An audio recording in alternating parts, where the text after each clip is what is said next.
GST को लेकर, तो जीएसटी में कौन कौन से संवैधानिक प्रावधान है उस प्रावधानों को हमने देखा। ठीक है, इस वीडियो में आज हम देखेंगे जो लगातार एक क्वेश्चंस भी आ रहे थे कि सर जीएसटी को थोड़ा सा सरल और आसान शब्दों में समझाइए करके कि क्या वाकई मूल्य में वृद्धि हुई है अथवा नहीं। तो आज इसी टॉपिक्स पर ही इसको कंप्लीट करेंगे कि क्या जीएसटी के आने से मूल्य में वृद्धि हुई है अथवा नहीं। ठीक है, दो पद्धति 2017 से पहले की पद्धति देखेंगे और अब की पद्धति देखेंगे। तो हम जानते हैं वेट टैक्स था, वैल्यू एडिशन टैक्स था, अभी सब कुछ हटा के केवल जीएसटी रख दिया गया है। आप जानते हैं जीएसटी के जो टैक्स के प्रकार हैं, उसको टैक्स के प्रकार कितने प्रकार के होते हैं भाई? डायरेक्ट टैक्स होता है और इनडायरेक्ट टैक्स होता है। हम पिछले वीडियोस में देखे थे कि डायरेक्ट टैक्स क्या होगा हमारा और इनडायरेक्ट टैक्स हमारा क्या होगा।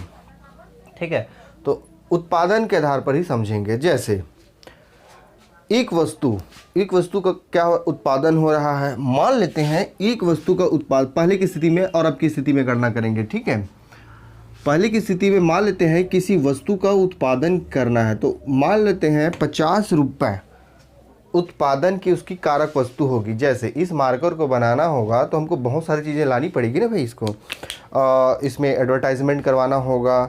एडवर्टाइजमेंट के अलावा इसमें बनाने के लिए क्या क्या लगेगा, देखिए इलास्टिक लगेगा, इंक लगेगा, ठीक है, फोम लगेगा और भी ऐसी बहुत सारी चीज़ें हैं जो लगेंगे। तो ये सब रॉ मटेरियल खरीदने के लिए क्या किया जाता था, पहले 50 रुपये इंक्लूड हो। मान लेते हैं रॉ मटेरियल हमने 50 रुपये में ख़रीदा। एक कंपनी ने जो बनाएगी, क्या बनाएगी, मार्कर बनाएगी, वो उस कंपनी ने रॉ मटेरियल 50 रुपये में ख़रीदा। ठीक है, अब 50 रुपये कमाने के उद्देश्य से वैल्यू एडिशंस किया इन्होंने। मतलब भाई बना के बेचना भी, तो बना के बेचेगा तो कुछ तो फ़ायदा कमाएगा कि नहीं कमाएगा। तो इन्होंने क्या किया, 50 रुपये का वैल्यू एडिशन किया। तो अब इसका मूल्य कितना हो गया, 100 रुपये हो गया। फॉर एग्जांपल समझाने के दृष्टिकोण से इस मार्कर का मूल्य, मान लेते इस मार्कर के जो रॉ मटेरियल है उसको खरीदने में हमको 50 रुपये लगे। जैसे कि यहाँ इंक हमने ख़रीदा, ठीक है, ये इलास्टिक वगैरह जो भी खरीदे, फोम वगैरह जो भी खरीदे, तो वो 50 रुपये का रॉ मटेरियल खरीदा और इसमें 50 रुपये का हमने फ़ायदा ढूंढा। अब इसका टोटल मूल्य कितना हो गया, 100 रुपये हो गया। ठीक है, तो जो टैक्स का प्रकार था वो क्या था, पहले 2017 से पहले जो टैक्स का प्रकार था वो क्या था। ठीक है, इस 100 रुपये की वैल्यू एडिशंस पे क्या लगता था, जो टैक्स लगता था, तो ये टोटल पर टैक्स लगता था। मतलब कि इसका मान लेते हैं 10% टैक्स लगेगा, तो 100 रुपये का 10% कितना हो जाएगा गाइस, 10 रुपये हो गया। अब 10 रुपये में टोटल इसका मूल्य कितना हो गया, 110 रुपये हो गया। ये कंपनी से ही 110 रुपये में बनकर आ रही है। ठीक है, जिसमें ये 10% टैक्स भी इंक्लूड है, तो ये 100 रुपये पर 10% टैक्स इंक्लूड है। अब कंपनी से आया तो कंपनी से सीधे कहाँ जाएगा, विक्रेता उपभोक्ता के पास थोड़ी नहीं जाएगा। कंपनी के बाद फिर ये होलसेलर के पास आएगा, होलसेलर के पास ये फिर रिटेलर के पास आएगा और रिटेलर के बाद ये कंज्यूमर के पास आएगा। ठीक है, तो होलसेलर वाले ने इसको कितने में ख़रीदा, 110 रुपये में ख़रीदा। ठीक है, अब इस होलसेलर दुकान भी अपना वैल्यू एडिशंस करेगा कि नहीं करेगा, कुछ तो कमाएगा तो नहीं कमाएगा। तो इन्होंने 10 रुपये वैल्यू एडिशंस किया। अब इसका मूल्य कितना हो गया, 120 रुपये हो गया। तो 120 रुपये, अब जो टैक्स लगना था इस होलसेलर वाले को, जो टैक्स पटाना है वो कितना पटाएगा, तो 120 रुपये पर टैक्स पटाएगा, यानी कि 12 रुपये पर टैक्स पटाया। 120 का 10% कितना हो गया, 12 रुपये हो गया।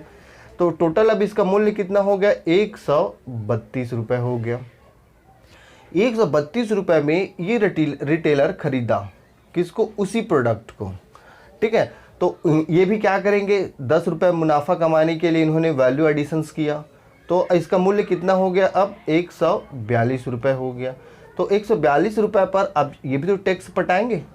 ठीक है, तो 142 रुपये पर देखिए सभी में 10% का टैक्स ले रहे हैं, तो 142 रुपये पर भी 10% का टैक्स हमने इंक्लूड किया। तो कितना हो गया, 14.2 रुपये हो गया। अब आप खुद जोड़ लीजिए कितना रुपये हो जा रहा है, ये 4 2 6 5, 156.2 रुपये हो रहा है। ये 156.2 रुपये कौन पे करता था, उपभोक्ता पे करता है किस पर, इस मार्कर पर, इस वस्तु पर। ये था पहले की स्थिति। अब जीएसटी के आने से क्या परिवर्तन हुआ है उस पॉइंट को देखते हैं। सेम यही चीज़ है। ठीक है, अब जीएसटी के आने पर कैसे मूल्य में कमी होगी कि वृद्धि होगी, इस पॉइंट को यहाँ पर देखते हैं। देखिए वही उदाहरण लेंगे, सेम उदाहरण, कोई अंतर नहीं होगा। हमने क्या किया, बनाने के लिए रॉ मटेरियल खरीदा, तो यहाँ पर भी हम 50 रुपये में रॉ मटेरियल खरीदे, जैसे यहाँ पर हम रॉ मटेरियल खरीद रहे थे, ठीक। फिर वही कंपनी क्या किया, 50 रुपये वैल्यू एडिट किया, किसमें, मुनाफा कमाने के लिए। तो जीएसटी के आने पर भी वही सेम कंडीशंस हो गया, 50 रुपये वैल्यू एडिशंस किया, और ये टोटल मूल्य कितना हो गया, 100 रुपये, 100 रुपये हो गया। अब यहाँ पे भी तो 10% टैक्स दे रहा है ना भाई, तो यहाँ पर भी अब टैक्स की बात आ गई, टैक्स देने की बात आ गई। तो टैक्स अगर दिया जाएगा यहाँ पर भी तो 10% टैक्स लिया जाएगा। अब देखिए यहाँ पर क्या हो रहा था, रॉ मटेरियल के पैसे पर और जितना हमने वैल्यू एडिट किया उस पैसे पर कुल टोटल मिलाकर जो हमारा मूल्य हो रहा था उस पर टैक्स लिया जा रहा था। लेकिन जीएसटी के आने से क्या हो गया गाइस, इस रॉ मटेरियल पर ना लेकर केवल और केवल जो उन्होंने वैल्यू एडिट किया है, जो उन्होंने मुनाफा कमाने के लिए पैसा ऐड किया है, केवल उस पर टैक्स लगाया जाएगा। तो आप बताइए 50 रुपये का 10% कितना हो जाएगा गाइस, 5 रुपये हो गया। तो ये टोटल मूल्य कितना हो गया, 105 रुपये। और 105 रुपये में कौन खरीदेगा, होलसेलर खरीदेगा। तो होलसेलर के पास कितना आ गया, 105 रुपये में आ गया। चलिए एज इट इज़ देखिए, यहाँ पे 110 में आ रहा था, वो 105 में आ गया। अब ये होलसेलर यहाँ पर क्या कर रहा था, 10 रुपये वैल्यू एडिट कर रहा था मुनाफा कमाने के लिए। चलिए यहाँ पे भी कमवा लेते हैं 10 रुपये इनको मुनाफा कमाने के लिए। तो इसका मूल्य कितना हो गया, 115 रुपये हो जाता है, ठीक है। अब 115 रुपये पर तो टोटल हो रहा है इसका। अब यहाँ पर क्या होगा, 10 रुपये का वैल्यू एडिशंस किया, तो जो टैक्स होगा वो केवल वैल्यू एडिशंस पर लगेगा, ना कि पूरे पर लग रहा है। तो अब ये 10 रुपये का जो 10% है, 10 रुपये का 10% बराबर 1 रुपये।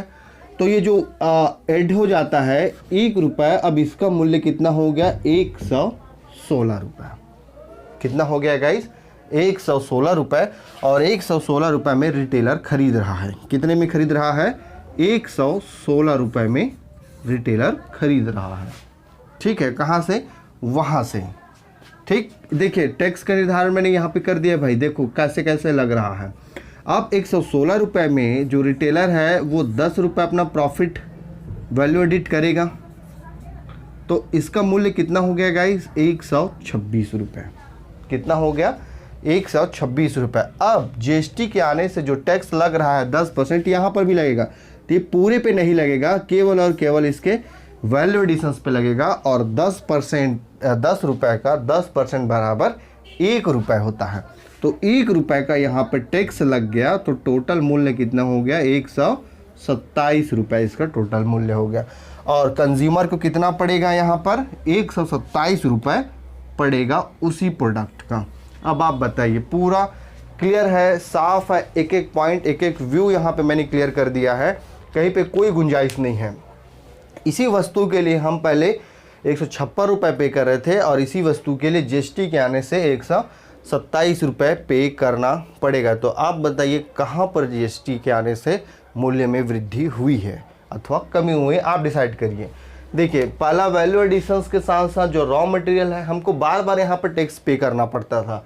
देखिए उसी वस्तु के लिए, इस रॉ मटेरियल के लिए हमने यहाँ पर भी टैक्स पे किया, फिर उसी रॉ मटेरियल के लिए यहाँ पर भी जो वैल्यू एडिशंस यहाँ पर भी था, यहाँ पर भी था, यहाँ पर सबका वैल्यू एडिशंस, सबका रॉ मटेरियल को मिला जुला कर हम पेड करते थे। और यहाँ पर केवल वैल्यू एडिशंस का, रॉ मटेरियल का टैक्स हमको देने की आवश्यकता नहीं है।